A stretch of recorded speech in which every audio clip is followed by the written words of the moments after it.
ये ग्लाइकोलिसिस है और इसके यहाँ पे 10 स्टेप्स आपको नजर आ रहे हैं, ठीक है। अब ग्लाइकोलिसिस के रिगार्डिंग इंट्रोडक्शन मैंने आपको ऑलरेडी दे रखा है। बोलने का क्या मतलब है, आपको कुछ रटने की जरूरत नहीं है इसके लिए। एक सिंपल सी बात मैंने आपको समझाई है कि एक ग्लूकोज है। क्या है? एक ग्लूकोज है। अब अगर आप एक ग्लूकोज को देखते हैं तो आपको ये भी पता है कि glucose is basic ester acid, ठीक है। तो ये जो आपको यहाँ पे 1 ग्लूकोज नजर आ रहा है, हमें इसको तोड़ के 2 पायरुविक एसिड बनाना है। इतना सा प्रोसेस है। भूलने के लिए तो इतना ही है। इसके बीच में 10 स्टेप्स के बारे में हम लोग पढ़ाई करेंगे, ठीक है। और ये जो 10 स्टेप्स आपको नजर आ रहे हैं, तो इसको अगर आप ऐसे सोचिए कि ये इतना बड़ा एक केमिकल रिएक्शन, हम इसको रटना स्टार्ट करते हैं तब टफ हो जाएगा आपके लिए। आपको करना क्या है, इसको सेगमेंट वाइज करना है। सेगमेंट वाइज बोलने का मतलब है, पहले आप यही सीखिए ना। बोलने का ये मतलब हुआ कि अगर ग्लूकोज है, ठीक है, और ग्लूकोज को हम यहाँ पे ग्लूकोज 6 फॉस्फेट में कन्वर्ट कर रहे हैं। अब ग्लूकोज 6 फॉस्फेट है यहाँ पे, उसको हम लोग फ्रक्टोज 6 फॉस्फेट में कन्वर्ट कर रहे हैं, ठीक है। तो ये जो कन्वर्जन है, इसको आपको इस तरीके से करना है कि आपको साथ के साथ मैं याद कराती जा रही हूँ, ठीक है। उसके पहले मेरे एक क्वेश्चन का आंसर देंगे आप लोग, जो मैं आपसे पूछ रही हूँ। अगर कहीं पे एटीपी की तरफ से कोई एरो स्टार्ट होता हुआ एडीपी की तरफ इंडिकेट किया जाता है, तो क्या मतलब होता है? अगर हमने किसी एरो को एटीपी से स्टार्ट करा है और एडीपी पे जाके हम उसको टर्मिनेट कर देते हैं, इसका क्या मतलब है? मैम फॉस्फेट ब्रेक हो रहा है। हाँ ठीक है, वेरी गुड। बोलने का ये मतलब हुआ, या मेरे पूछने का ये मतलब हुआ, मैं दोनों बातें बता देती हूँ।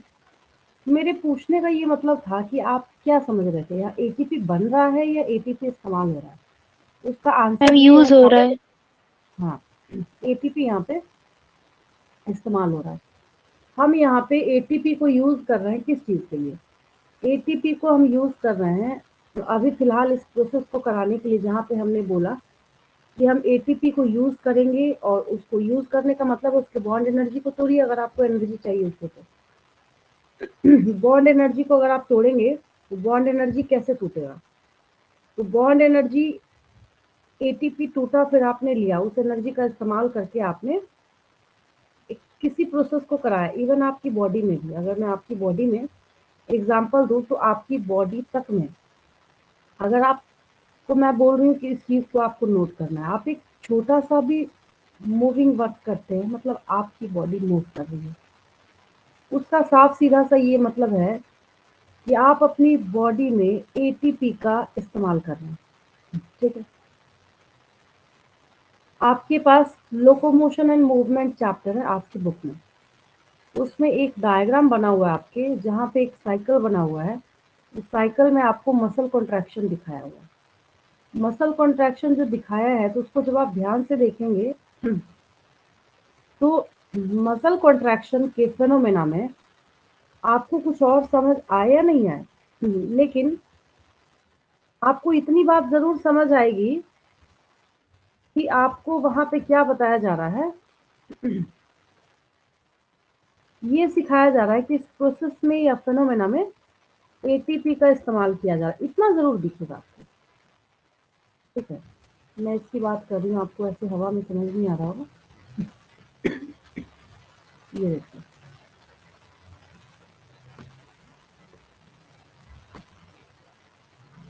थोड़ा ब्लर है बट कोई बात नहीं, मुझे जो शो करना है वो आपको दिख जाएगा। कुछ और हो या ना हो, ये आगे जाके सीखेंगे आप। आपको इतनी बात जरूर समझ आ रही होगी कि यहाँ पे क्या हो रहा है। एटीपी का इस्तेमाल हो रहा है। एटीपी का जब इस्तेमाल हो रहा है, तो यहाँ पे एडिनोसिन डाइफॉस्फेट और ये फॉस्फेट में टूट रहा है। एक्चुअली अगर मैं बात करूं, तो वही यहाँ भी हो रहा है। एटीपी टूट रहा है और ये एडिनोसिन अब एडीपी बोल दिया गया, इसका ये बिल्कुल मतलब नहीं है कि आप ये समझ जाइए कि अच्छा लगता है कि यहाँ पे फॉस्फेट रिलीज हुआ ही नहीं। इसका मतलब है कि आप एटीपी वो जब तोड़ रहे हैं तो 2000% गारंटी है कि एडेनोसिन डाइफॉस्फेट के साथ एक फॉस्फेट वहां पे रिलीज हुआ ही हुआ है, ठीक है। अगर मैं आपको थोड़ा सा बैक क्लास में जाके एक बात याद दिलाऊं तो आपको एक बात याद आएगी, ठीक है, कि एंड प्रोडक्ट ऑफ फोटोसिंथेसिस क्या है। अगर मैं आपसे क्वेश्चन पूछूं कि फोटोसिंथेसिस का एंड प्रोडक्ट क्या है, बताइए।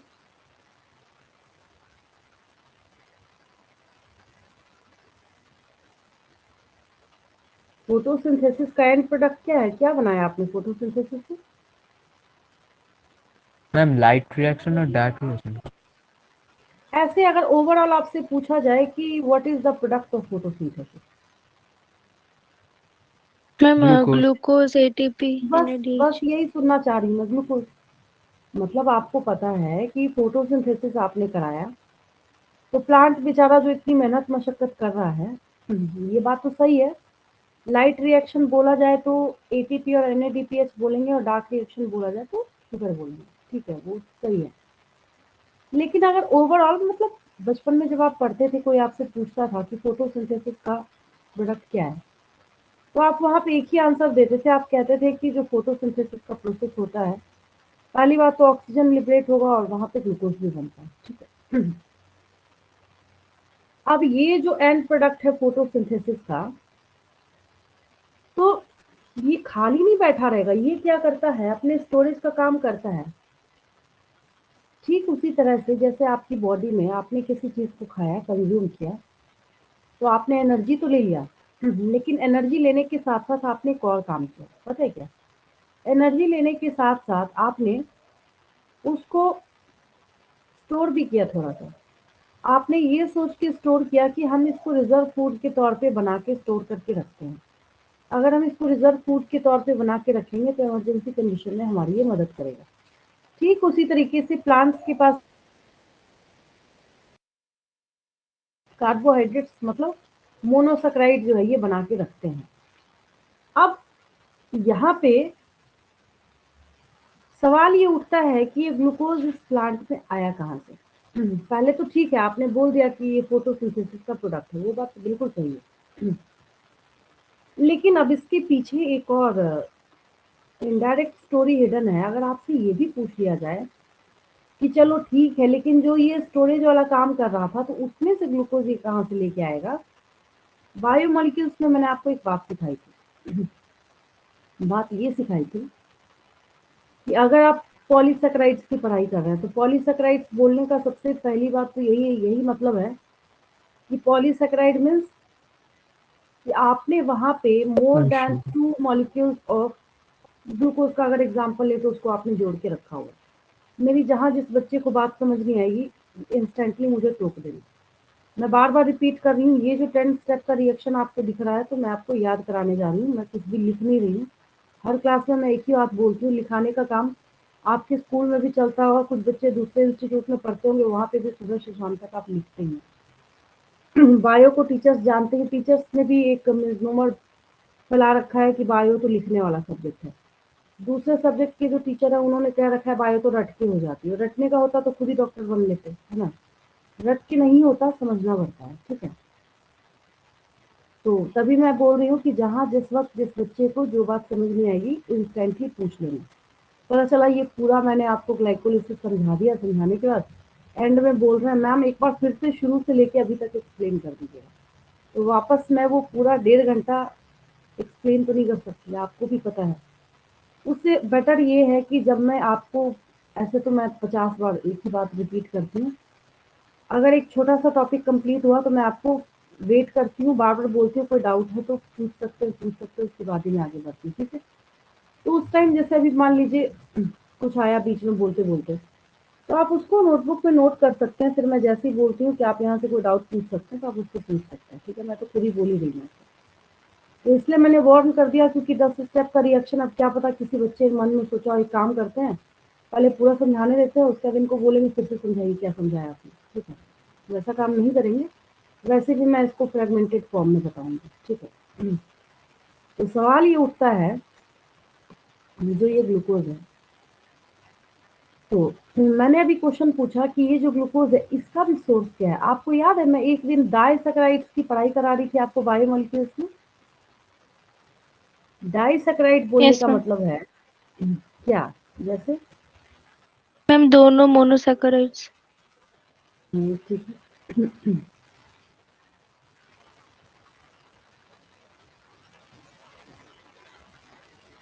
वही सेम डायग्राम आया, साइड डायग्राम तो नहीं, वही सेम मैम वो एग्जांपल्स आए थे। लैक्टोज गैलेक्टोज और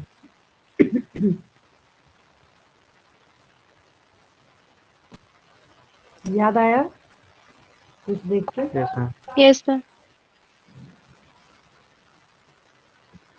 मैं यहाँ पे ये बोल रही हूँ, ये डाइसैकेराइड के एग्जांपल है, ठीक है। एक ग्लूकोज को जब ग्लूकोज के साथ ऐड करेंगे, यहाँ देखिए ग्लूकोज के साथ ऐड करेंगे, सबसे नीचे जो है तो माल्टोज बनता है। ग्लूकोज के साथ जब फ्रक्टोज को ऐड करते हैं तो ये देखिए सुक्रोज बनता है। ग्लूकोज के साथ गैलेक्टोज को जब ऐड करते हैं तो लैक्टोज बनता है, ठीक है। सवाल ये उठता है कि फोटोसिंथेसिस में ये जो जाने वाला है अंदर, मतलब जो पार्टिसिपेट करने वाला है ग्लाइकोलिसिस में, तो ग्लाइकोलिसिस में जो जाने वाला है, जो इन करने वाला है, वो ग्लूकोज आखिर आया कहाँ से? क्यों पूछ रही? सुक्रोज टूटेगा तब भी ग्लूकोज मिलेगा, लैक्टोज टूटेगा तब भी ग्लूकोज मिलेगा, माल्टोज टूटेगा तो ग्लूकोज ग्लूकोज तो मिलेगा ही मिलेगा। बोलने का ये मतलब हुआ कि हर तरीके से ये जो रिएक्शन आप यहाँ पे देख रहे हैं इसमें आपको ग्लूकोज मिलना ही मिलना है, चाहे आप जैसे कराइए, जिस तरीके से कराइए, ठीक है। क्वेश्चन इज दैट कि ये जो 3 डाइसैकेराइड हैं, 3 में से दिया किसने? ग्लूकोज दे कौन रहा है आखिर? Answer is sucrose. Ma'am sucrose. अब नीट में आपको इतने ही डेप्थ में ले जाके क्वेश्चन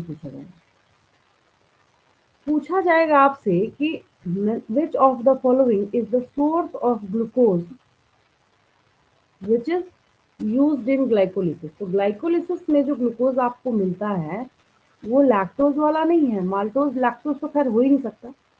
एक कंफ्यूजन बच्चों को सिर्फ माल्टोज और सुक्रोज में, लैक्टोज तो मिल्क शुगर है, उसको तो हटा ही देंगे यहाँ से, ठीक है। बचा कौन सा यहाँ पे? सुक्रोज और माल्टोज बचा, ठीक है। तो सुक्रोज जो है वो यहाँ पे कन्वर्ट होगा ग्लूकोज और अरे ये देखिए, इसको देखिए मैं क्या बोल रही हूँ। ये जो सुक्रोज है, ये जो सुक्रोज है, ये ग्लूकोज और फ्रक्टोज में टूटेगा। कोई दिक्कत इसमें किसी को? इसमें कोई दिक्कत किसी को? No ma'am. हम नो जब मैम। एक सुक्रोज को तोड़ेंगे, हम एक सुक्रोज को स्प्लिट करेंगे, हमें एक ग्लूकोज और एक फ्रक्टोज हमें मिलेगा, ठीक है। तो ग्लूकोज और फ्रक्टोज जो हमें यहाँ पे मिल रहा है, तो ये क्या करेगा? ग्लाइकोलिटिक पाथवे में, मतलब ग्लाइकोलिसिस करने के लिए चला जाएगा। तो एक मैं आपका वहम सबसे पहले दूर कर देती हूँ। ये अगर आपके दिमाग में एक क्वेश्चन चल रहा है कि अगर हम ग्लूकोज का पढ़ रहे हैं तो फ्रक्टोज का क्या होगा, तो एक्चुअली यहाँ पे ये दोनों के दोनों मोनोसैकेराइड जो है ग्लाइकोलिटिक पाथवे, मतलब ग्लाइकोलिसिस के अंदर इन करते हैं। लेकिन हम यहाँ पे पढ़ाई किसके बारे में कर रहे हैं? हम यहाँ पे पढ़ाई सिर्फ, अब एक को सीखेंगे तो बाकी सबका तो वही होगा ना। अब जैसे आप सेल की पढ़ाई करते हैं, बायो जब पहली बार आपको फर्स्ट टाइम शुरू किया गया था किसी भी क्लास में, सबसे पहला चैप्टर जो बच्चों को सेल पढ़ाया जाता है, तो आपको एक बार सेल पढ़ाया जाता तो आप समझ जाते हैं ना कि हाँ भाई ठीक है, हमारी बॉडी के जितने भी सेल्स होंगे वो ऐसे ही होंगे। ऐसा तो नहीं जब जब सेल आता है तो बार बार रिपीट कर करके आपको पढ़ाया जाता है। तो हम लोग जो यहाँ पे ग्लाइकोलिसिस स्टार्ट करने वाले हैं इसमें से ये जो ग्लूकोज है इसके बारे में हम पढ़ेंगे, और वैसा ही सेम स्टेप जो है वो फॉलो किसके बारे में होगा? फ्रक्टोज के बारे में होगा, ठीक है। तो यहाँ पे ग्लूकोज और फ्रक्टोज जो यहाँ पे मिला है, तो इस ग्लूकोज के ऊपर जो है वो हम लोग पूरी स्टडी करने जा रहे हैं। और वापस देखिए, ये जो ग्लूकोज आपको मिला यहाँ पे, अब ये ग्लूकोज का जो पूरा प्रोसेस अगर हम एक बार सीख लेंगे तो ऑब्वियस है कि जो दूसरा यहाँ पे फ्रक्टोज आपको मिला है वो भी ऐसे ही अपना काम करेगा, ठीक है। तो कुछ बेसिक बातें हैं जो मैं आपको पहले इंट्रोडक्शन के तौर पे बता देती हूँ, उसके बाद हम लोग आगे बढ़ते हैं। देखिए इसमें ये तो आपको भी नजर आ ही रहा है, यहाँ पे इससे लिख लेंगे।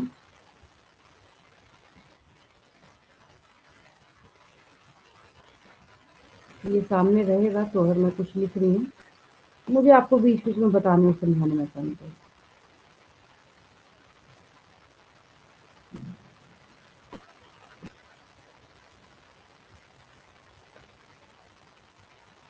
देखिए बेसिक तो बिल्कुल जो कि एक जो ग्लूकोज है वो 2 पाइरुवेट में टूटता है, ये तो मैंने आपको पिछली क्लास में 50 बार बोल रखा है, ठीक है।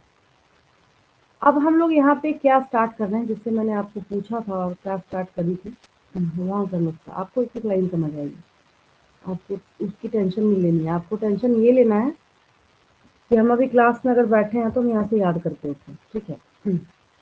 तो देखिए अगर मैं आपसे पूछूं कि व्हाट इज द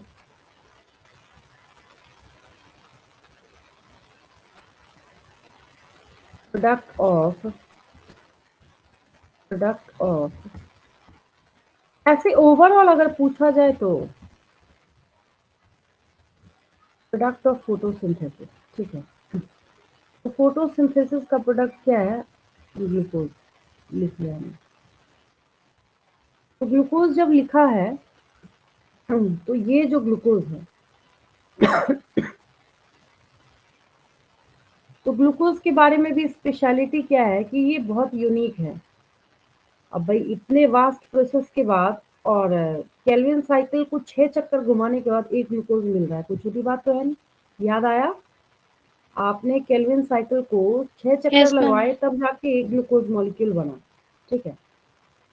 तो यहाँ पे ग्लूकोज जो है प्लांट्स में कहाँ से मिल रहा है, तो अभी अभी जो मैंने आपको सुक्रोज सिखाया, मेरे ख्याल से इतना लेक्चर देने के बाद ये तो किसी बच्चे को डाउट नहीं होगा कि सुक्रोज से ही हम यहाँ पे ग्लूकोज ले रहे हैं, ठीक है। मैं इसको ऐसे लिख देती हूँ, source of glucose in plants. तो इसका सोर्स क्या है, sucrose,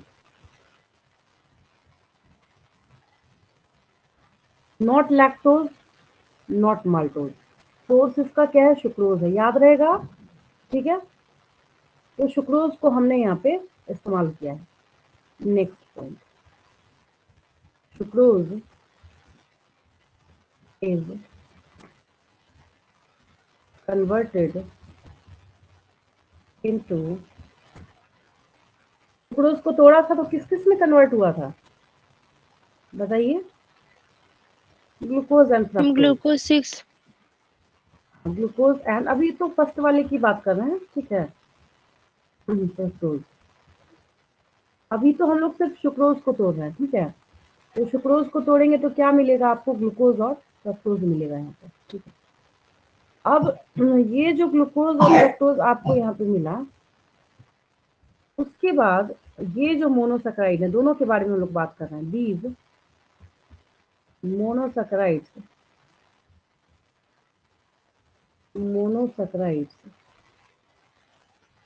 enter the glycolytic pathway. ये जो पूरा चल रहा है ना, इसको ग्लाइकोलिटिक पाथवे भी बोला जाता है।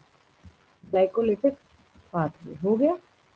ये मोनोसैकराइड दोनों के दोनों, these monosaccharides enter the glycolytic pathway, उसमें क्या हुआ, ये इन हो गया, ठीक है। अब यहाँ पे जब हम लोग ग्लूकोज के बारे में बात करते हैं तो ये जो ग्लूकोज है, फर्स्ट स्टेप अब इसकी बात करते हैं। ये जो यहाँ पे ग्लूकोज है सबसे ऊपर में, ग्लूकोज इज कन्वर्टेड इनटू, क्या दिख रहा है आपको, पहले स्टेप में आप खुद ही बोलेंगे क्या दिख रहा है, ग्लूकोज को किसमें कन्वर्ट किया है हमने, ग्लूकोज 6 फॉस्फेट। ग्लूकोज जो आपको दिख रहा है ना, बस वही। अभी आपको इतना ही याद रखना है, बहुत बड़ी बात है। बीच में बहुत सारी मशीनरी जो है उसको मैं और डिटेल करूंगी, लेकिन अभी बेसिक जो पहले है वो सीख लेना आपको, ठीक है। इस बात को हमेशा, बीच में बहुत सारी चीजें हैं, इतना आसान है नहीं जितना आपको ये दिख रहा है। अब आप बोलेंगे हमें मैम तो ये तो आसान दिख ही नहीं रहा है, ठीक है, कोई बात नहीं, आसान इसको मैं बना रही हूँ आपके लिए। तो मतलब बोलने का ये है कि जितना आपको दिख रहा है सिंपल सा स्टेप है, हाँ भाई 10 स्टेप है तो सीधा सीधा हो गया। इसके बीच में और भी बहुत सारी चीजें हैं जो आती हैं, ठीक है। तो ग्लूकोज को हमने क्या किया यहाँ पे, is converted into glucose 6 phosphate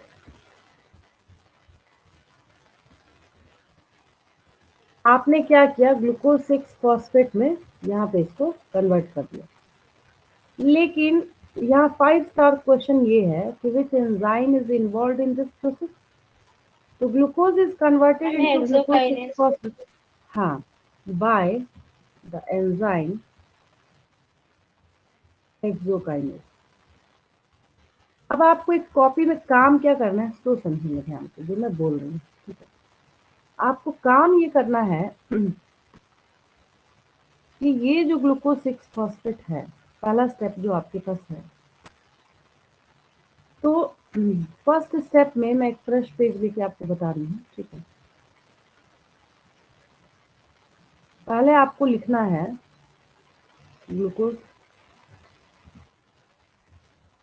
मैंने लिख दिया यहाँ पे ग्लूकोज। ग्लूकोज लिखने के बाद देन आपको क्या करना है, एक एरो देना है, जैसे केमिकल रिएक्शन करते हैं, ठीक है। तो मैंने यहाँ पे क्या किया, ये एरो बना दिया, अच्छा खासा एरो, ठीक है। इसके ऊपर हेक्सोकाइनेज तो आ ही जाएगा, ठीक है। फिर आपको क्या करना है, यहाँ पे ग्लूकोज 6 फॉस्फेट लिख लेना है। देन आपको क्या करना है, इसके ऊपर में एंजाइम को जहां जगह दी जाती है, आपको पता ही है बहुत अच्छे से, हेक्सोकाइनेज। ये क्या है, हेक्सोकाइनेज, ये लिख लिया आपने। फिर आपको क्या करना है, यहाँ पे इसको जो आपने लिखा है मार्क कर लेंगे इसको, स्टेप 1 ऑफ ग्लाइकोलिसिस।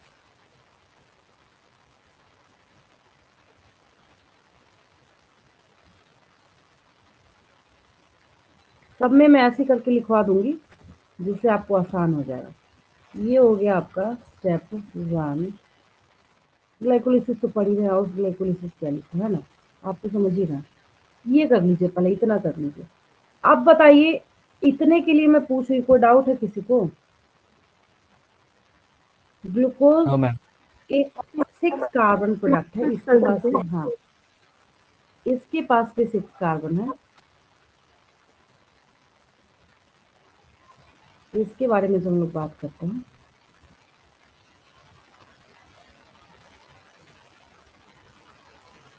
इसके पास भी है 6 कार्बन।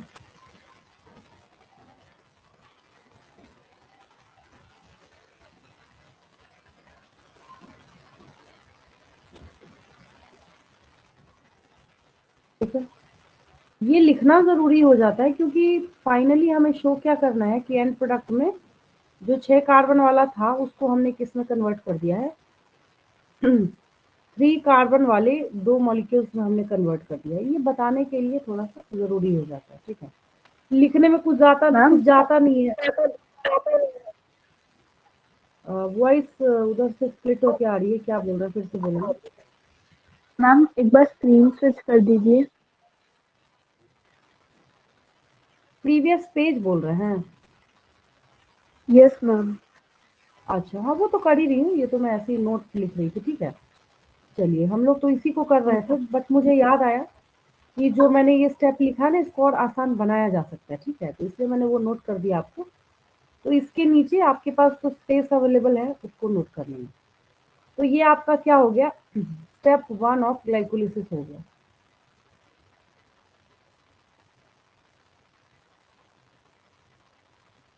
अब देखिए, बायोमोलिक्यूल्स में मतलब कोई ऐसा चैप्टर बायो का नहीं होगा ना मेरे ख्याल से जिसमें बायोमोलिक्यूल्स चैप्टर का नाम ना बोलूं मैं, है ना।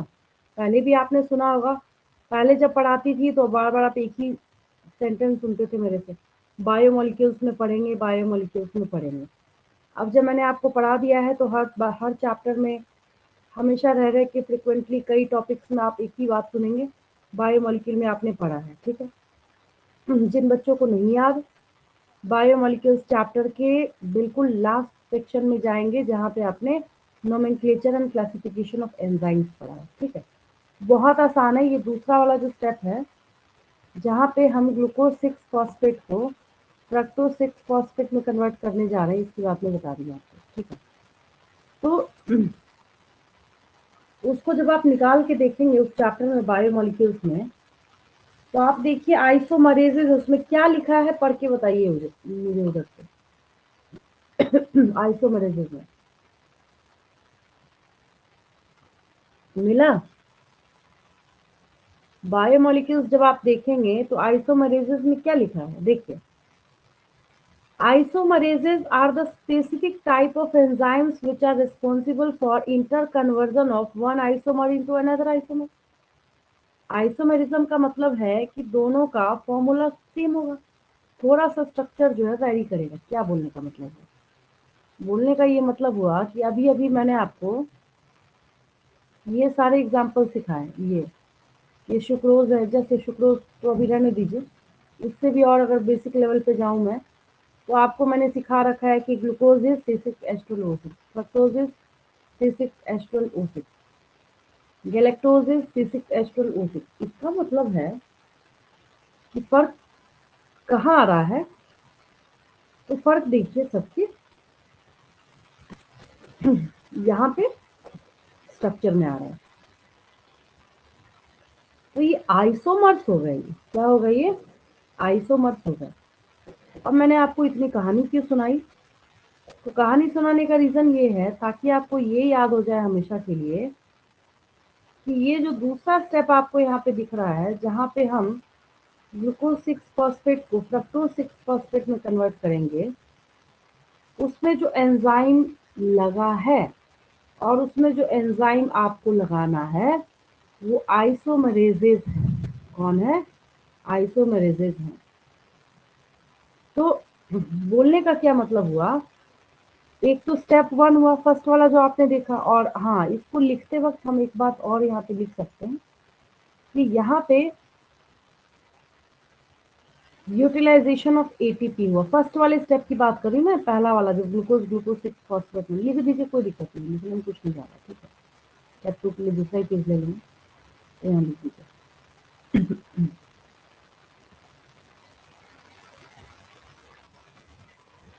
Formation of glucose 6 phosphate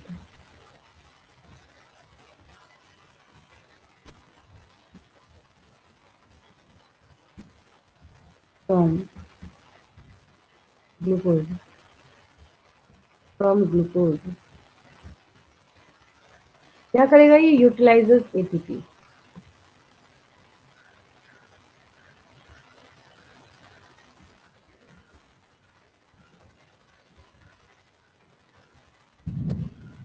utilises ATP, इतना लिख लीजिए।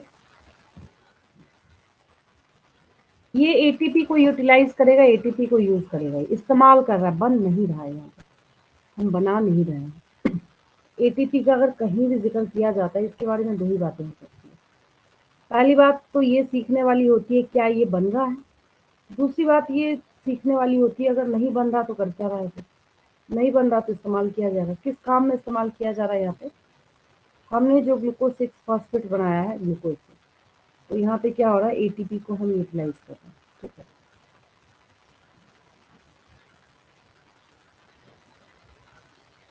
चलिए आगे चले हम लोग। हो गया ये पेज, इसमें कोई डाउट नहीं किसी यस को, मैम। है ना? इसमें तो कोई डाउट नहीं किसी को। No no ma'am. मैम। चलिए, नो मैम। इसके बाद आएगा ना एग्जाम में अगर ग्लाइकोलिसिस, तो यही बना के आएंगे, ठीक है ना। रीजन क्या है, बनाना बहुत आसान हो जाता है इसको। और इतना बनाने के बाद ना मुझे लगता है इस पूरे वर्ल्ड में कोई ऐसा टीचर नहीं बना होगा जो बोले कि बच्चे ने इतनी मेहनत करी है तो 1/4 भी काट ले हम। पॉसिबल है क्या?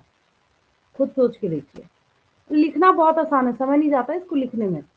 करना क्या है, आपको भी एक बात समझ आ रही है कि बस यहाँ पे आपको जो ग्लाइकोलिसिस दिख रहा है, ये ग्लाइकोलिसिस क्या करना है, आपको बिल्कुल प्रिंट कर लेना है अपने ब्रेन में।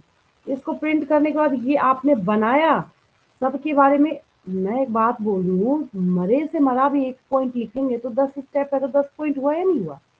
नंबर कटने की गुंजाइश किधर है, जबकि उससे ज्यादा ही जाता है। ठीक है, और आसानी से लिखने में भी क्या होता है, ज्यादा ही जाता है। ठीक है, चलिए अब हम लोग यहाँ पे क्या करेंगे, इसके नेक्स्ट वाले स्टेप के बारे में लिखेंगे, जो दूसरा वाला है। धीरे धीरे करते करते 10 स्टेप जो है कब ओवर होगा आपको पता भी नहीं चलेगा।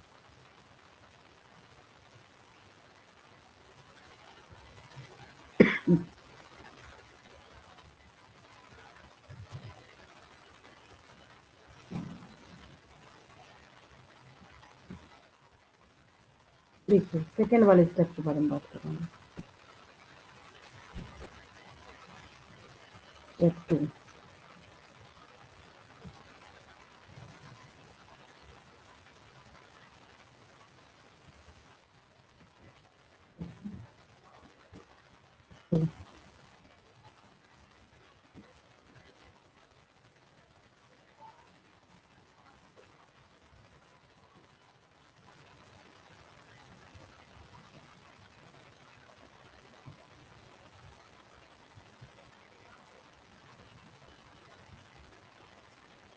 Glucose 6 phosphate. ग्लूकोज जैसे लिखा हुआ as it is, organic chemistry में जैसे नेमिंग करते हैं वैसे पता चला ग्लूकोज यहाँ लिख रहा है, 6 इसके नीचे कर दिया, जैसे एलिमेंट का एटॉमिक नंबर लिखते हैं वैसे नहीं लिखेंगे, ऐसे आपको पता ही है। ऑर्गेनिक में नेमिंग ऐसे भी करते हैं आप, तो उसी तरीके से करेंगे। Phosphate, glucose 6 phosphate is converted into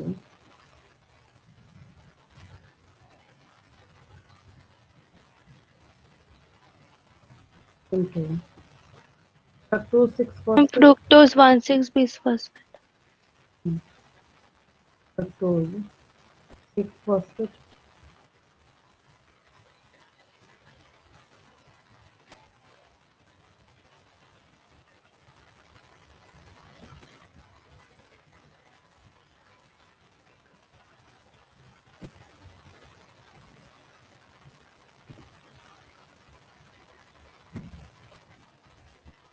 इसमें कन्वर्ट हो गया ये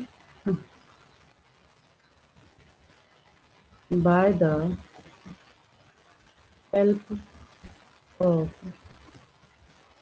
enzyme। फॉस्फोफ्रुक्टोकाइनेज। यहाँ पे अभी जो ये स्टेप है, अभी जो हम ग्लूकोज 6 फॉस्फेट को फ्रक्टोज 6 फॉस्फेट में कन्वर्ट कर रहे हैं, किसमें कन्वर्ट कर रहे हैं, तो अच्छा फर्क क्या हुआ दोनों में, ग्लूकोज 6 फॉस्फेट है और फ्रक्टोज 6 फॉस्फेट है, तो दोनों का यहाँ पे आप देख रहे हैं कि फॉर्मूला जो है वो सेम ही है। तो जो आप ग्लूकोज 6 फॉस्फेट को फ्रक्टोज 6 फॉस्फेट में कन्वर्ट कर रहे हैं, तो ये काम आइसोमरेज करेगा। कौन करेगा, आइसोमरेज करेगा। एक यहाँ पे कैटेगरी है एंजाइम की। स्ट्रक्चर में डिफर करता है।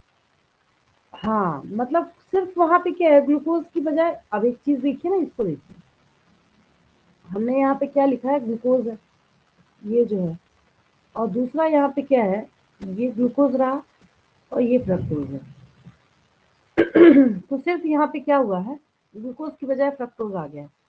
मात्र उतना ही फर्क है जितना अभी अभी मैंने आपको डाइसक्राइड वाले पेज पे शो करा था। अब दोनों ही C6H12O6 हैं, 6 कार्बन कंपाउंड है। आइसोमर्स है दोनों।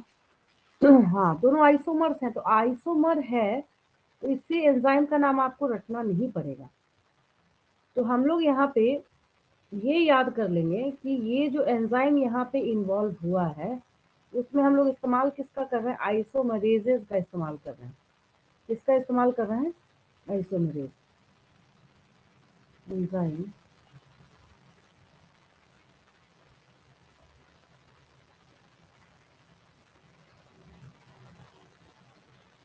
आइसोमरेज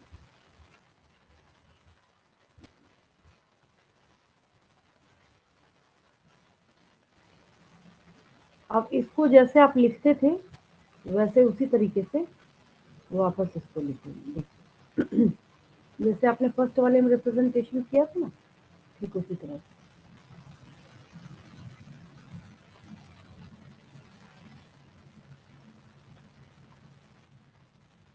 ये रहा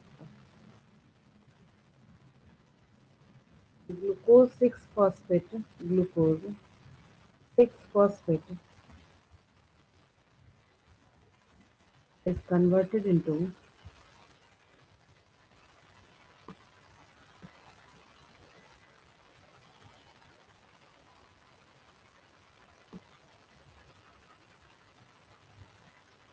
fructose 6 phosphate.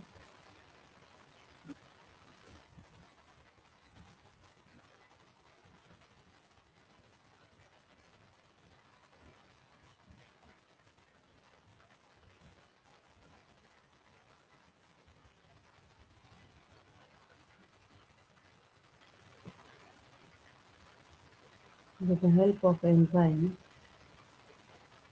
ये हम आप कर लेंगे आइसोमरेज।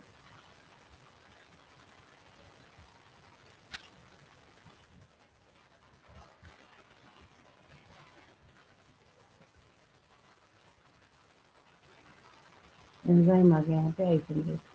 अब ठीक है, ये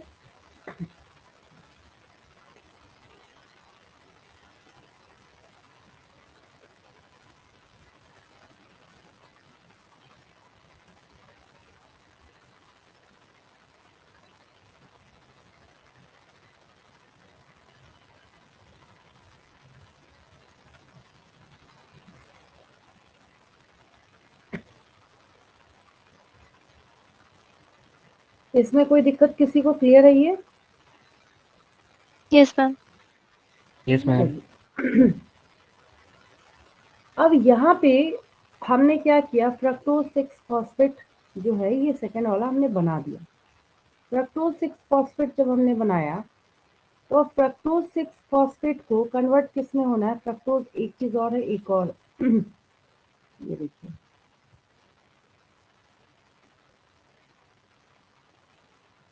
अभी देखिए ये क्या है, ग्लूकोज है C6H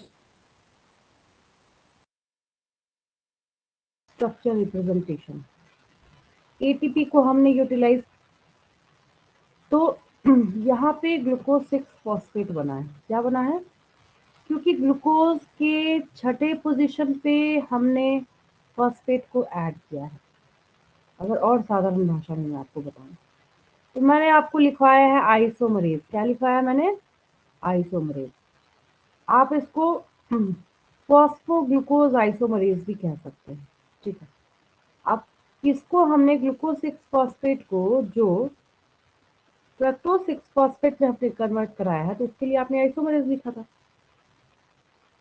इसमें हमने कोई एटीपी कंजम्पशन किया नहीं था, एटीपी का यूटिलाइजेशन हमने किया नहीं था, ठीक है। लेकिन जब हम, अगर मैं इन सबको हटा दूं तो मैं बताती हूँ मैं क्या बोलना चाह रही हूँ। अगर हम सिर्फ इतने को देखें यहाँ से लेके यहाँ तक बस, अगर इतने के बीच में हम देखें तो आपको एक बात यहाँ पे समझ आ रही होगी कि जो फ्रक्टोज 6 फॉस्फेट है, फ्रक्टोज के छठे पोजीशन पे फॉस्फेट लगा हुआ है। फिर हम बोलेंगे फ्रक्टोज 1,6 बाई फॉस्फेट। फ्रक्टोज के पहले कार्बन पे भी फॉस्फेट लगाइए, फ्रक्टोज के छठे कार्बन पे भी फॉस्फेट लगाइए। कोई दिक्कत किसी को? तो दो फॉस्फेट को बाई फॉस्फेट बोलते हैं। क्रिस्टल क्लियर है बिल्कुल? दो फॉस्फेट को क्या यस बोलते मैम। हैं? बाई फॉस्फेट बोलते हैं। यस। क्या बोलते हैं? बाई फॉस्फेट बोलते हैं, ठीक है। तो कई बार बच्चे ना बोलते हैं कि मैम इसका ना एंजाइम का नाम याद करने में हमें दिक्कत आती है। देखिए प्रैक्टिस में लाने से तो वैसे भी हर एक चीज याद हो जाती है।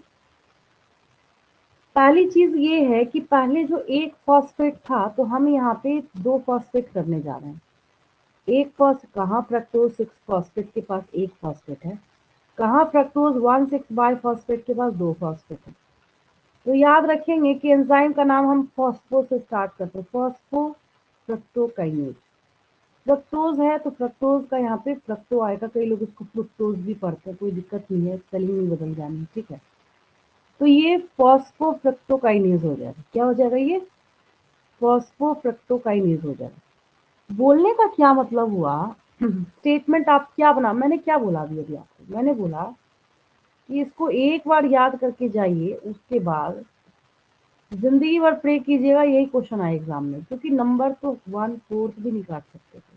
ठीक है, अब देखिए इस पे स्टेटमेंट क्या क्या आता है।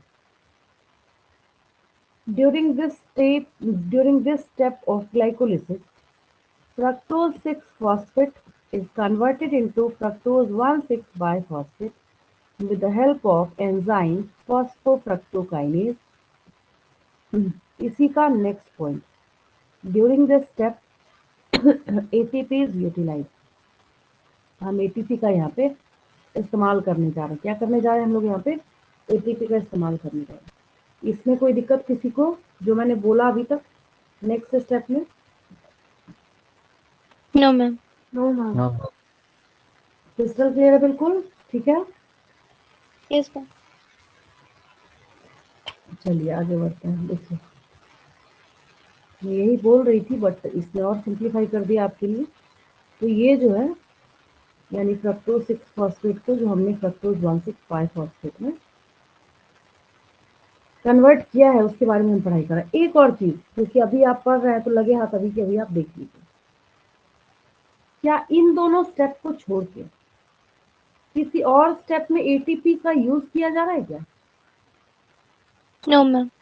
ध्यान से नो देखिए, बाकी जगह पे ये जो मैम, आपको बाकी नीचे जगह एटीपी, पे एटीपी तैयार हो रहा है फिर से। यस मैम बन बन रहा रहा है। है ना? मैंने आपको एक बात बोली थी कि एटीपी अगर कहीं दिखता है तो दो ही बातें हो सकती हैं, या तो आप उसका इस्तेमाल कर रहे होंगे किसी न किसी फॉर्म में, दूसरी बात या तो उसका यूज किया जा रहा होगा। तो अभी पहले और तीसरे स्टेप में हमने क्या किया, इसका यूज देखा। लेकिन अच्छी बात ये है और हैरानी की बात ये है कि इन दोनों को छोड़ के कहीं से यूज है भी नहीं। तो यही दो ऐसे स्टेप हैं जहाँ पे एटीपी का कंजम्पशन जो है वो, मतलब यूटिलाइजेशन जो है वो किया जाता है। तो एटीपी को हमें इस स्टेप में भी यूटिलाइज करने का, बाद में तो ओवरऑल जब हम लोग लिखते हैं ना, उसमें तो हम तैयार कर ही देते हैं during the glycolysis, during only 2 steps ATP is utilise. ठीक है, तो आपको तो दिखेगा यहाँ पे। अब हम लोग यहाँ पे स्टेप थर्ड जो है उसको लिखेंगे।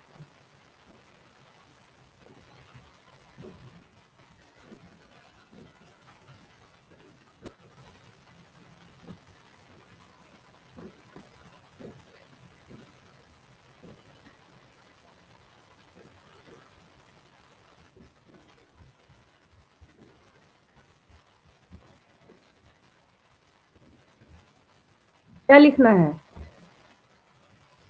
कहाँ से स्टार्ट किया आपने? फ्रक्टोज 6 मैम फॉस्फेट से। फ्रुक्टोज 6-फॉस्फेट। हाँ, दोनों के स्ट्रक्चर में क्या फर्क होता है तो भी मैंने बता दिया आपको। ठीक है ना? इसमें 6 पोजीशन पे फ्रक्टोज लगा, फॉस्फेट था लगा हुआ, तो हम इसको बोलेंगे fructose 6 phosphate. Converted to fructose 1,6-बिसफॉस्फेट।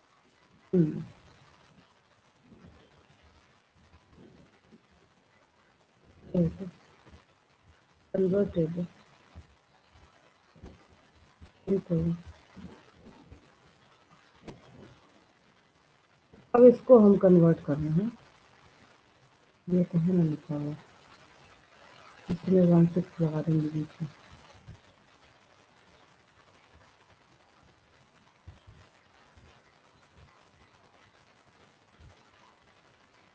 तो क्या हो जाएगा यहाँ पे, किस में कन्वर्ट कर रहे हैं हम लोग? फॉस्फोफ्रुक्टोकाइनेज। जब ऑर्गेनिक केमिस्ट्री में नेमिंग करते हैं, ऑर्गेनिक केमिस्ट्री में जब क्या करते हैं, नेमिंग करते हैं, तो अगर एक ही चीज दो पोजीशन पे हो तो दोनों के बीच में हाइफन नहीं डालते, हम दोनों के कॉमा बीच में होता है। हम कॉमा कॉमा लगाते डालते हैं, हैं। है ना? कॉमा लगाते हैं तो छोटी छोटी बातें हैं। मैंने यहाँ पे क्या किया, 1,6, कॉमा नहीं लगाएंगे तो 16 नहीं बन जाएगा, 16 बन जाएगा, है ना?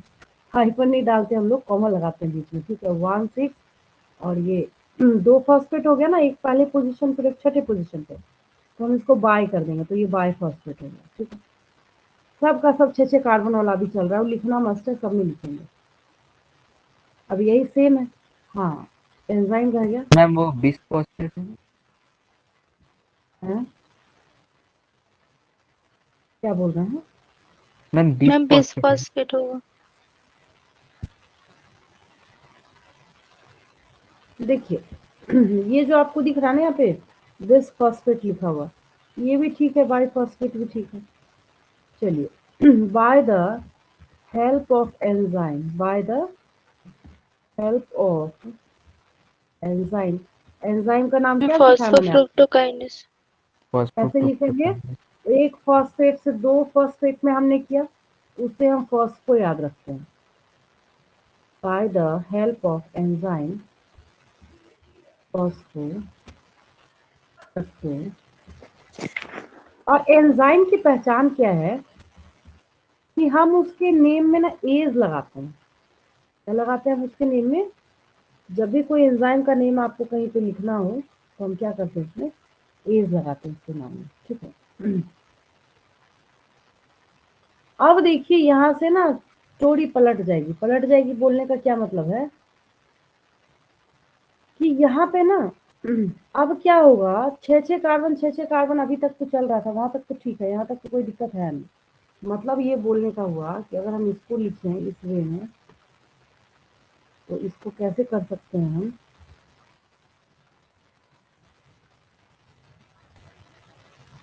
कि ऐसे कैसे होगा।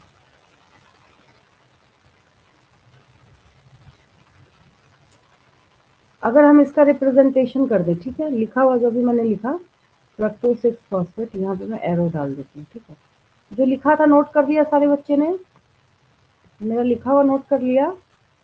ये रहेगा किसी का? फिर से लिख दूँ? हम कर लिया। हाँ चलिए, फ्रक्टोज 6 फॉस्फेट एंजाइम का नाम भी लंबा है, इसको यहाँ रखते हैं। तो इसको हमने कन्वर्ट किया है फ्रक्टोज 1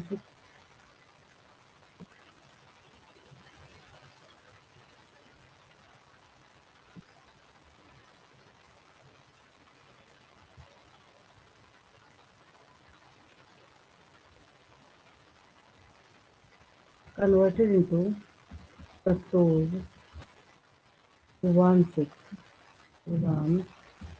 ठीक है,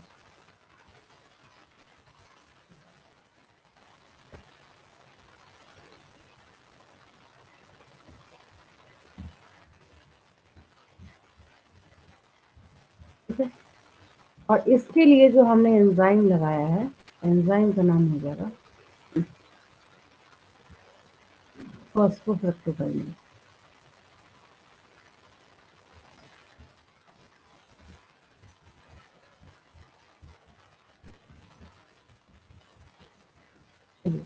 यहाँ तक कोई दिक्कत किसी को? इस स्टेप में, तीसरे स्टेप में कोई दिक्कत किसी को? No ma'am. क्लियर है? चलिए नो मैम। अब हम लोग यहाँ क्या करने वाले हैं, इस स्टेप में आपको एक बात नजर आ रही होगी। अभी तक जो चल रहा था, मतलब ग्लूकोज से हमने ग्लूकोज 6 फॉस्फेट बनाया, फिर हमने फ्रक्टोज 6 फॉस्फेट बनाया, अभी अभी हमने फ्रक्टोज 1,6 बेस फॉस्फेट बनाया, ठीक है। तो अब क्या होगा, अब हम इसको तोड़ेंगे, स्प्लिट करेंगे। तो स्प्लिट करने की वजह से क्या होगा, यहाँ पे ये टूट रहा है। तो तोड़ेंगे जब हम, तो तोड़ने के बाद जो एंजाइम लगेगा वो हो जाएगा यहाँ पे फ्रक्टोज बिसफॉस्फेट एल्डोज।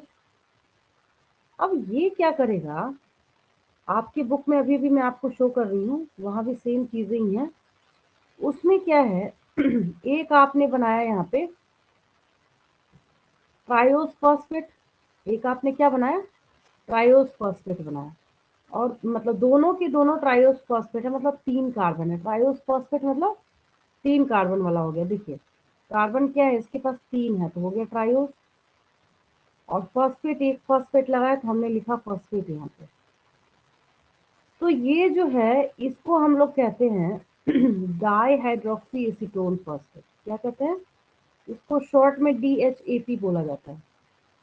इसको शॉर्ट में क्या बोला जाता है? DHAP, di hydroxy acetone phosphate. एक तो ये हुआ, और एक देखिए जो दूसरा यहाँ पे आपका कन्वर्ट हो रहा है, दैट इज ग्लिसरॉल्डिहाइड 3-फॉस्फेट। थोड़ा खिचड़ी हो गया, मैं इसको हटा के फिर से बताती हूँ। सारा रेड मार्क जो मैंने यहाँ पे हटा दिया, वापस देखिए। मैंने क्या बोला, अभी अभी जो आपने फ्रक्टोज 1,6-बिसफॉस्फेट देखा था, इसको हमने 2 टुकड़े में तोड़ दिया। पहला पार्ट जो बना है वो बना है डाइहाइड्रोक्सीएसीटोन फॉस्फेट, और दूसरा पार्ट जो यहाँ पे बना है दैट इज ग्लिसरॉल्डिहाइड 3-फॉस्फेट। क्या बनाया हमने उसको, ग्लिसरॉल्डिहाइड 3-फॉस्फेट। या ऐसा भी बोल सकते हैं कि दोनों तो एक साथ बन रहा है ना, यहाँ पे स्प्लिट होके टूटने के बाद।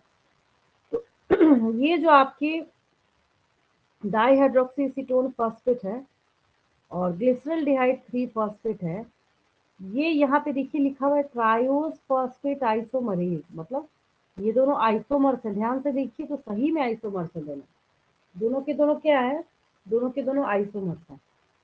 तो ये दोनों जो 3 कार्बन कंपाउंड आपको यहाँ पे नजर आ रहा है, इसको हम इंटर कन्वर्जन करा सकते हैं, ठीक है। तो ये जो बना है इस स्टेप को लिख दूं मैं आगे, कोई दिक्कत किसी को? Yes ma'am. No ma'am. अब यहाँ पे अब आगे बढ़ेंगे, खैर एनएडीपी वाला तो मैं करती हूँ, उसके पहले तो ये बेसिक सा है बिल्कुल, इसको लिखते हैं।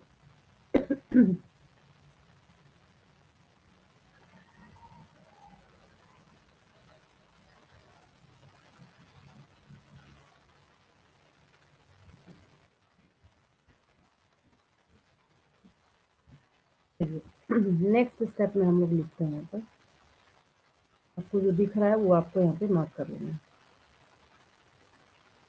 द फ्रक्टोज, किसको आपने कन्वर्ट किया, 1,6-फॉस्फेट।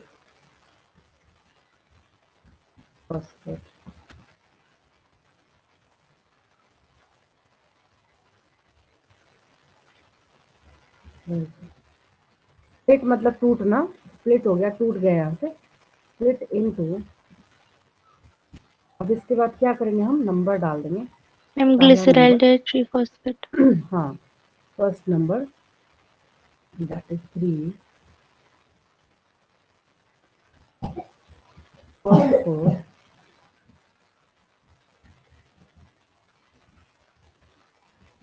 ग्लिसरॉल्डिहाइड,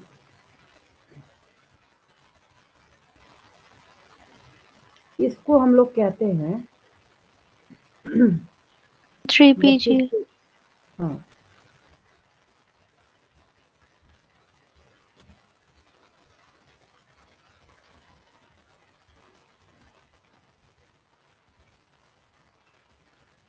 अब ये जो है यहाँ पे ये हमने बनाया, और एक क्या बना इसमें, डाइहाइड्रोक्सीएसीटोन फॉस्फेट।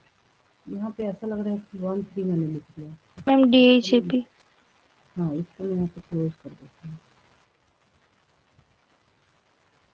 नेक्स्ट हो गया यहाँ पे सेकेंड एक, मैम उसको फॉस्फोग्लिसरिक एसिड भी बोल सकते हैं। बिल्कुल बोल सकते हैं।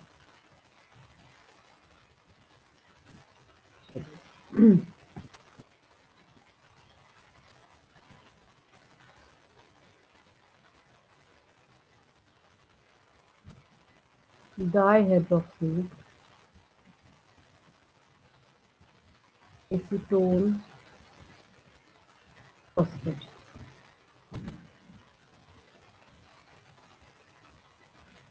इसमें ये कन्वर्ट हो गया, मतलब 2 यहाँ पे आपको प्रोडक्ट्स मिले। एक है DHAP, शॉर्ट में कहते हैं हम लोग इसको।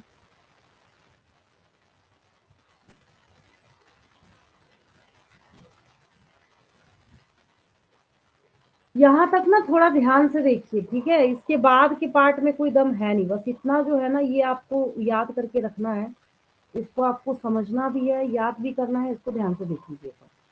हमने जो फ्रक्टोज 1,6-बाइफॉस्फेट है, वापस मुझे वो डायग्राम रखना पड़ेगा, ये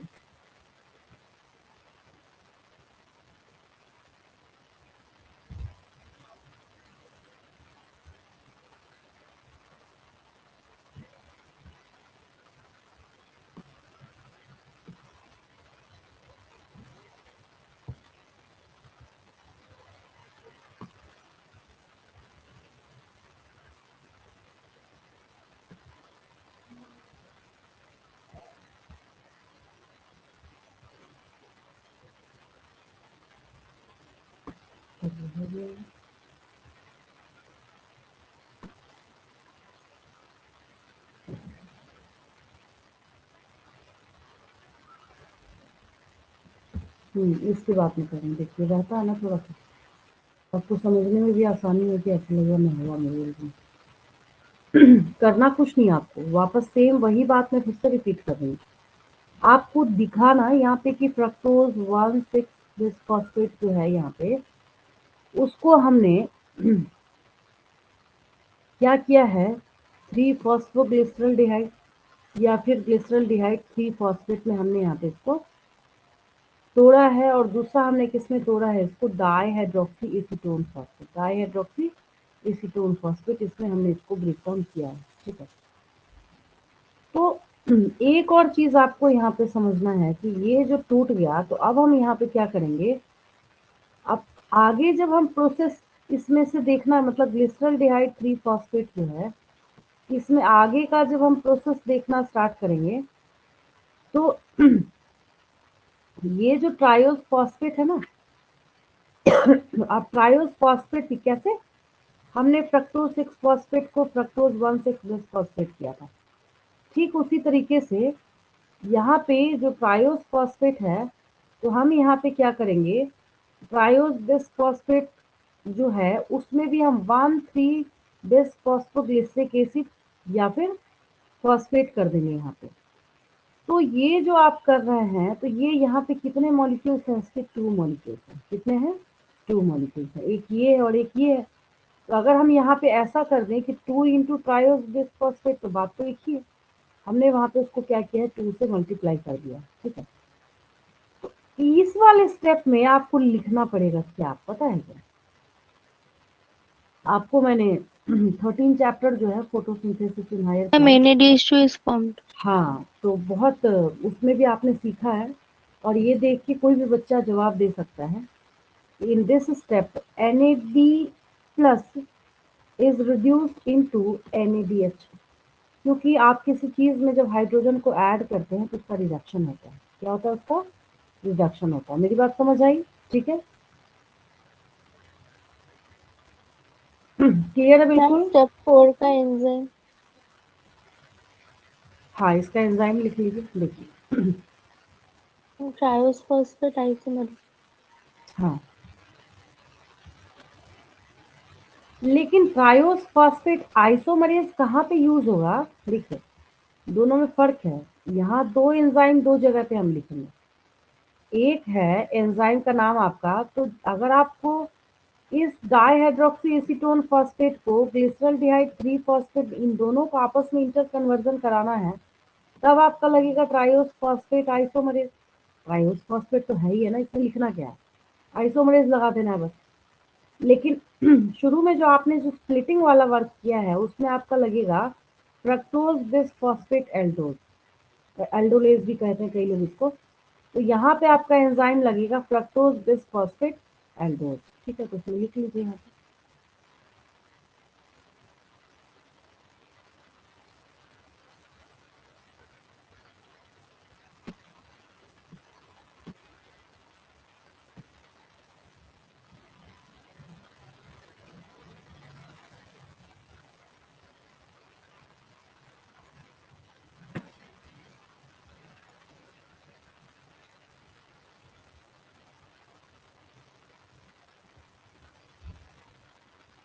By the help of enzyme.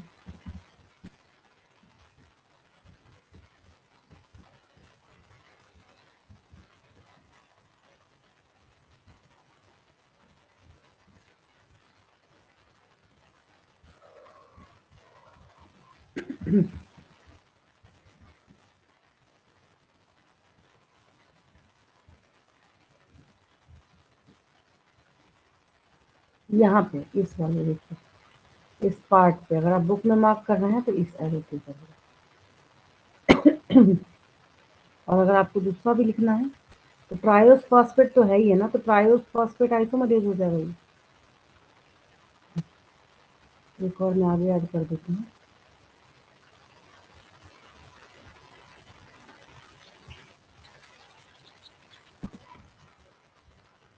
Enzyme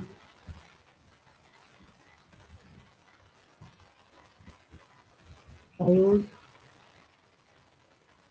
phosphate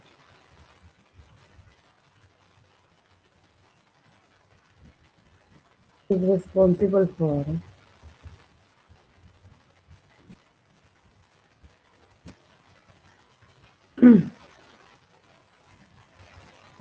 conversion of DHAP into 3-PGL.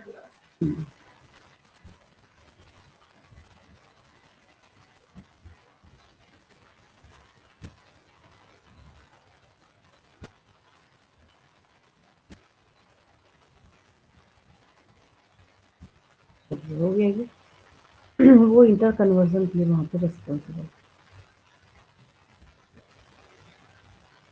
आगे चलें।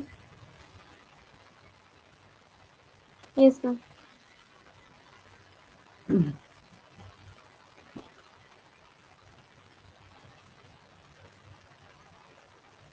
नेक्स्ट देखिए, हाँ नेक्स्ट मैं क्या बोल रही थी, ये जो मैंने ग्रीन कलर से आपको मार्क कर रखा है उसकी बात नहीं कर रही। देखिए ये जो आपको यहाँ नजर आ रहा है कि अब जो ये ग्लिसरॉल्डिहाइड 3 फॉस्फेट है उसको हम 1,3 चाहे तो आप दिस फॉस्फेट बोलिए चाहे आप दिस फॉस्फोग्लिसरिक एसिड बोलिए, एक ही बात है दोनों, समझ गए। उसको हम यहाँ पे किस में कन्वर्ट करें, लेकिन यहाँ पे इस बात को लिखना जरूरी हो जाता है because in the whole glycolysis this is the only one step during which NAD plus is reduced into NADH। सबको दिख रहा है, ये एक ऐसा ना सिंगल इकलौता ऐसा प्रोसेस है जहाँ पे आपको क्या दिख रहा है, NAD प्लस का रिडक्शन हो रहा है। रिडक्शन बोलने का मतलब यहाँ पे हम हाइड्रोजन को इसमें ऐड कर रहे हैं, ठीक है। इसके लिए हम लोग लिख लेते हैं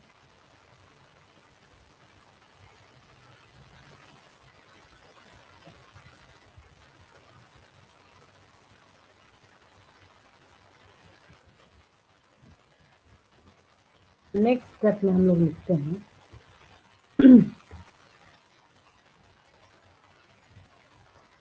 इसको ऐसे भी लिख सकते हैं conversion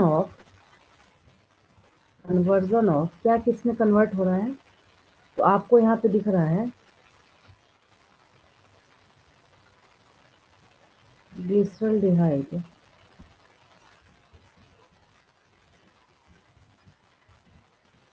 conversion of glyceraldehyde 3-phosphate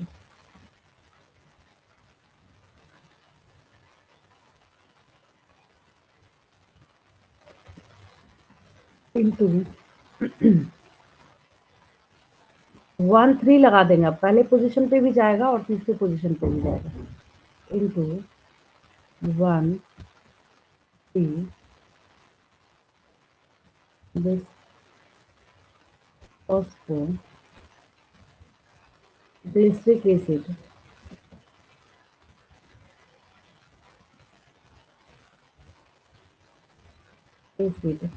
is the only step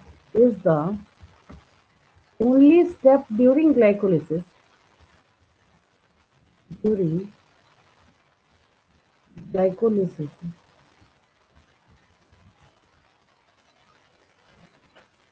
in which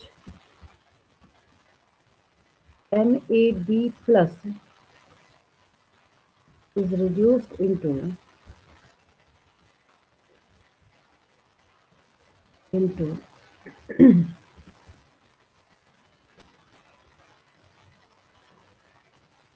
NADH। Hydrogen हमने लगा दिया, मतलब क्या हो गया, ये रिड्यूस हो गया। तो इसमें हमने, तो अगर कोई आपसे पूछता है कि ऐसे मैम वो कितने बीस फॉस्फोग्लिसरिक होगा ना।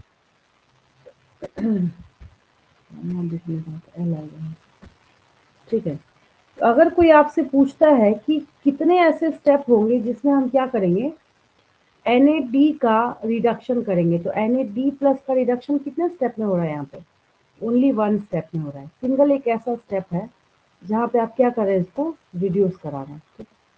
अब ये जो बाईफॉस्फोग्लिसरिक एसिड, चाहे तो आप बोलिए बाईफॉस्फोग्लिसरिक एसिड, चाहे आप उसको बोलिए बाईफॉस्फोग्लिसरेट, चाहे आप इसको क्या बोलिए, ये जो मैंने यहाँ पे लिखा है और बाईफॉस्फोग्लिसरेट एक ही बात है, ठीक है। तो बाय जो लगा हुआ है यहाँ पे, तो जिसकी वजह से हम लोग इसको शॉर्ट में बीपीजीए बोलते हैं। क्या बोलते हैं? बीपीजीए। ठीक है, यहाँ डाल दीजिए।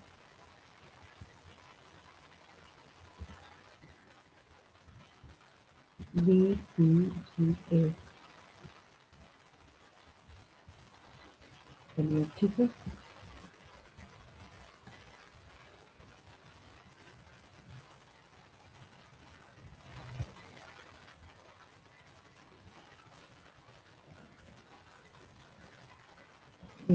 ये हो गया। अब ये देखिए इसका रिप्रेजेंटेशन जो है उसको देखने से और आसान हो जाता है, चीजें और सिंप्लीफाई हो जाती है आपके लिए। जैसे क्या मतलब है, सो देखिए।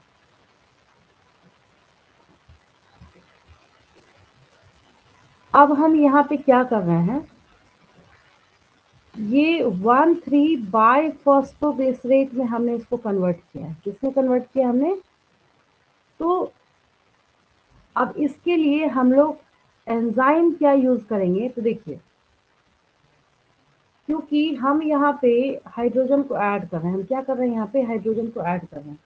तो हाइड्रोजन को ऐड करने की वजह से ऑब्वियस है कि एंजाइम के नाम में हम डिहाइड्रोजिनेज ऐड करेंगे। क्या ऐड करेंगे?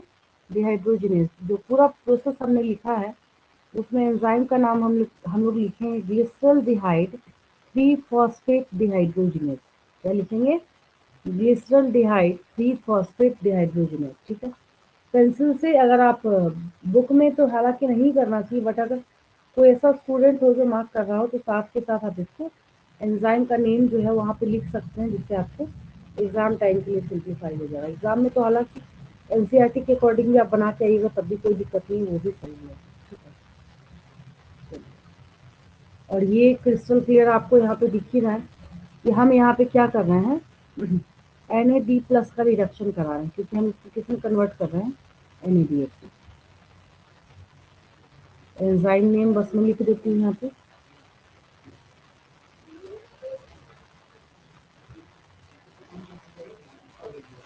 ये लिख ही दिया, इसी में ऐड कर देती हूँ। By the help of by the help of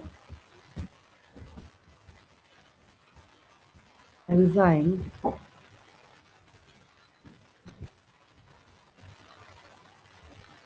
glyceraldehyde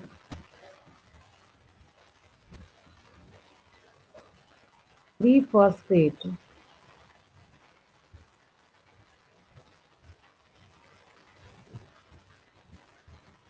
dehydrogen. Dehydrogenase तो नाम में दिख रहा है आपको, मतलब काम में इसके डिहाइड्रोजिनेज।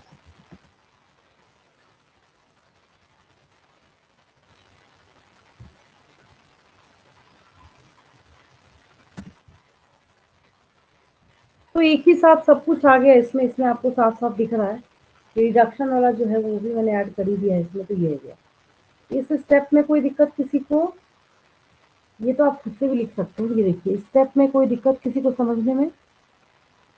अब मैंने बोला था ना कि एक जो आप लिख लेंगे ना, अगर एक स्टेप जैसे ही आपने लिखा तो एक स्टेप को मतलब बीच वाला जो ट्राइस फॉस्फेट वाला जो आपने लिखा, तो लिखने का मतलब क्या होता है, अब आपको कोई हर्डल नहीं है बीच में, बहुत आसानी से बहुत इजीली जो है, बचा कहाँ, कुछ भी नहीं बचा।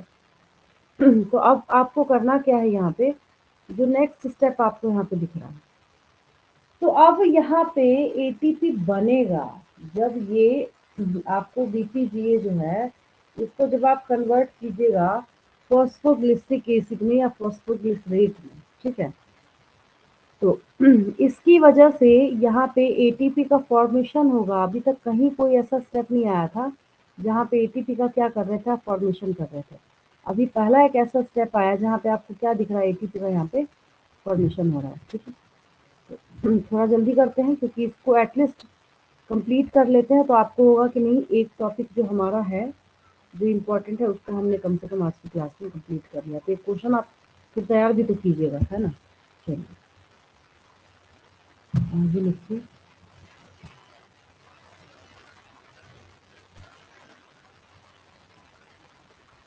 इसके बाद जो है ये तो मैं लिख देती हूँ नेक्स्ट स्टेप। उसके बाद का मैं आपको समझा देती हूँ, ठीक है।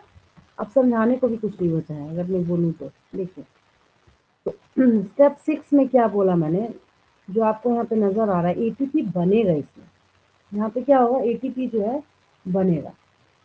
तो जो 3 फॉस्फो, तो ये एनर्जी यील्डिंग प्रोसेस हो जाएगा।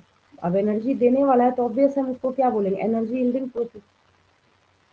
The formation of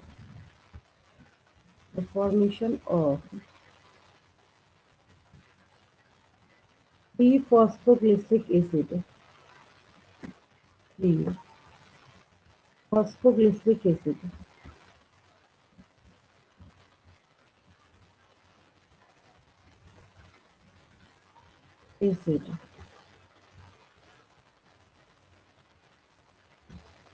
from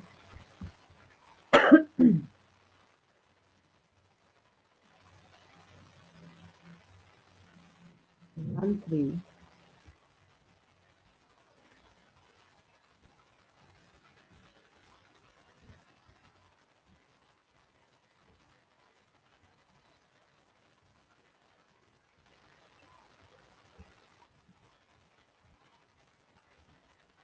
phosphoglyceric acid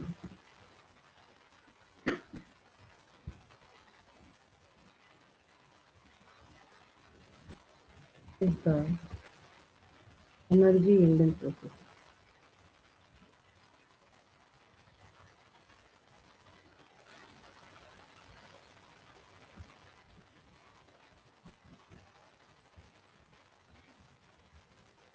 ये ऐसा प्रोसेस है जो उल्टा एनर्जी देगा। मैं ब्रैकेट में लिख देती हूँ एटीपी फॉर्मेशन।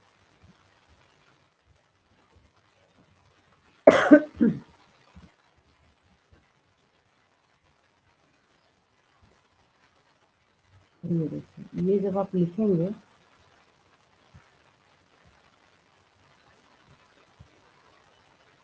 इसको आपने यहाँ तक तो पहुंच गए आप, 3 फॉस्फोग्लिसरिक एसिड जो है यहाँ तक अब आप पहुंच गए, ठीक है। तो इसके बाद लिख लेंगे आप, फटाफट में एक्सप्लेन करते हैं, ठीक है, क्योंकि आसान हो गया, जितना हर्डल था उसको आपने क्रॉस कर लिया है। तो अभी अभी आपने क्या लिखा कि आपके पास जो 3 फॉस्फोग्लिसरेट है या 3 फॉस्फोग्लिसरिक एसिड है, उसको आपने फॉस्फोरिक एसिड में कन्वर्ट किया है। किसमें कन्वर्ट किया आपने, फॉस्फोरिक एसिड में कन्वर्ट किया। तो इसमें जब कन्वर्ट करेंगे तो इसमें कन्वर्ट करने के बाद आपको एक एंजाइम लगेगा यहाँ पे। कौन सा एंजाइम लगेगा यहाँ पे, तो इसका नाम कैसे याद रखते हैं, तो हमने क्या बोला, फॉस्फोग्लिसरेट। तो फॉस्फोग्लिसरेट पहले लिख दीजिए, नीचे काइनेज लगा देना, मतलब इसके साथ लगे आप क्या लगा देना, काइनेज लगा देना, ठीक है। अब ये 3 फॉस्फोग्लिसरिक एसिड है, वो 2 फॉस्फोग्लिसरिक एसिड में कन्वर्ट होगा। किसमें कन्वर्ट होगा, 2 फॉस्फोग्लिसरिक एसिड में यही कन्वर्ट हो जाएगा। तो 2 फॉस्फोग्लिसरिक एसिड में जब कन्वर्ट होगा तो यहाँ पे क्या होगा, फॉस्फोग्लिसरेट म्यूटेज, ठीक है। और उसके बाद यहाँ पे देखिए, जब वाटर स्प्लिट होके निकलेगा, पानी का यहाँ पे देखिए टूटना है, वाटर स्प्लिट होके जब यहाँ से बाहर जाएगा तो पीईपी बोलते हैं उसको शॉर्ट में, दैट इज फॉस्फोइनॉल पाइरुवेट। क्या बनेगा यहाँ पे, फॉस्फोइनॉल पाइरुवेट।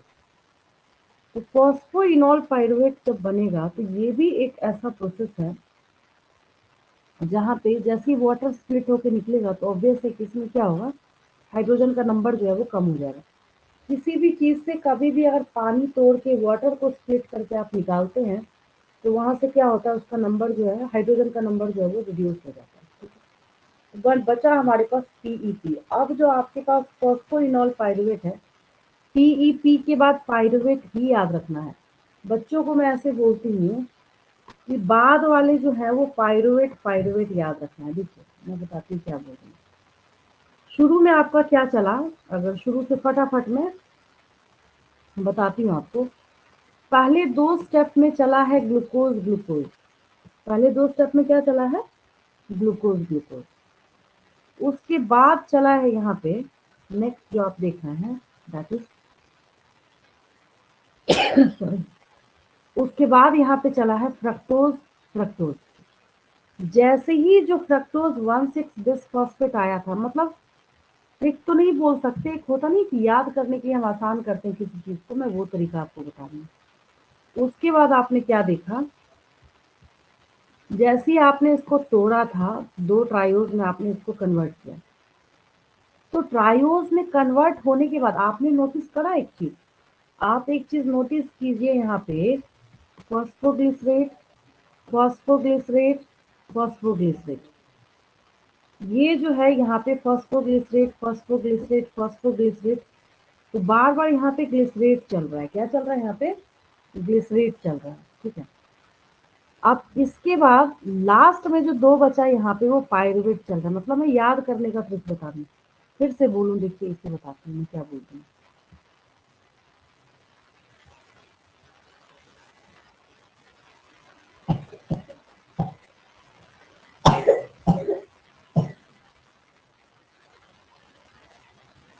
ये तो मैंने आपको समझाने के लिए करा था, इसको मैंने रिमूव कर दिया है। देखो, मैंने बोला आपको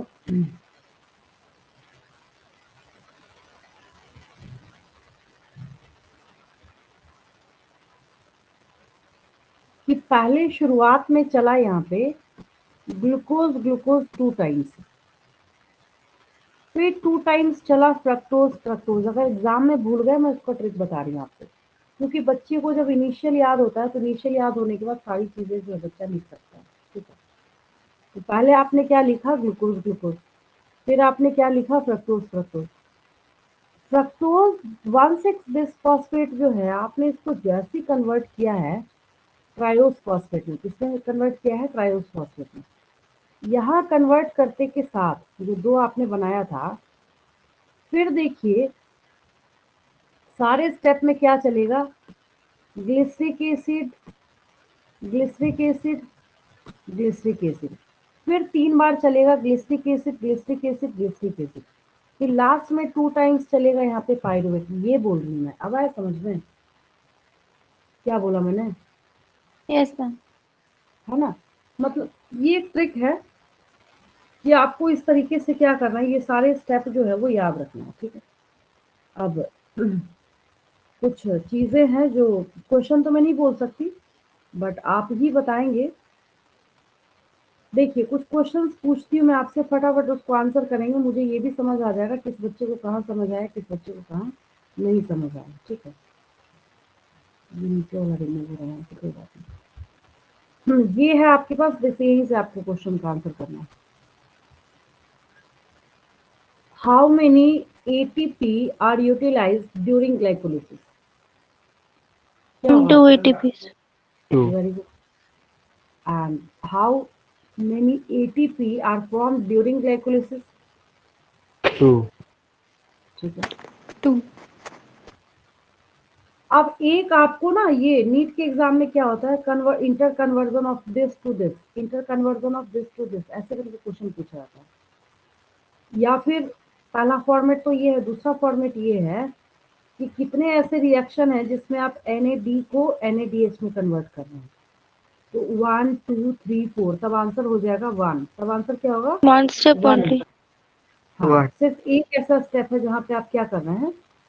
फिर उसके बाद एक और क्वेश्चन पूछा जाता है कि which category of enzyme is involve in conversion of glucose 6 phosphate into fructose 6 phosphate.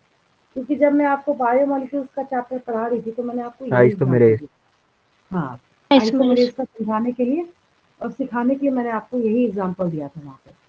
तो आपको यहाँ पे लिख देना है, जैसे मान लीजिए आपको लिखा है लाइगेज, आइसोमरेज, तो वहाँ पे आपको क्या मार्क करना है, क्या टिक करना है? आइसोमरेज, ठीक है। एक बार आप एक काम करेंगे, ये थोड़ा ब्लर है बट कुछ तो काम आ ही जाएगा आपके फॉर्मेट एटलिस्ट बनाने में या सिंप्लीफाई करने में। अगर आप स्ट्रक्चर ना बनाए ना, इसको सीधा सिंप्लीफाई करके लिख लें तो ये आसान सा हो जाएगा आपके लिए। मतलब समझे, सिर्फ एंजाइम का नाम डालना है यहाँ से और बाकी सारी चीज़ें आपको खुद से करनी है। चलिए इसका ले लीजिए स्टोरी पर, ठीक है। इसका बनाना तो पॉसिबल नहीं है, आराम से कॉपी में धीरे धीरे बनाएंगे। एक मतलब जैसे नोटबुक है ना, मिड वाली शीट ले सकते हैं या अपना एक्स्ट्रा A4 शीट ले लेना।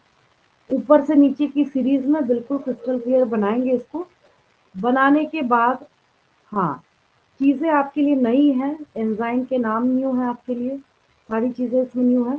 तो जब आप इसको लिखेंगे तो लिखने के बाद उसके बाद अगर आपको कोई डाउट आता है तो नेक्स्ट क्लास में पूछेंगे मेरे से, ठीक है? और कुछ पूछना है किसी को?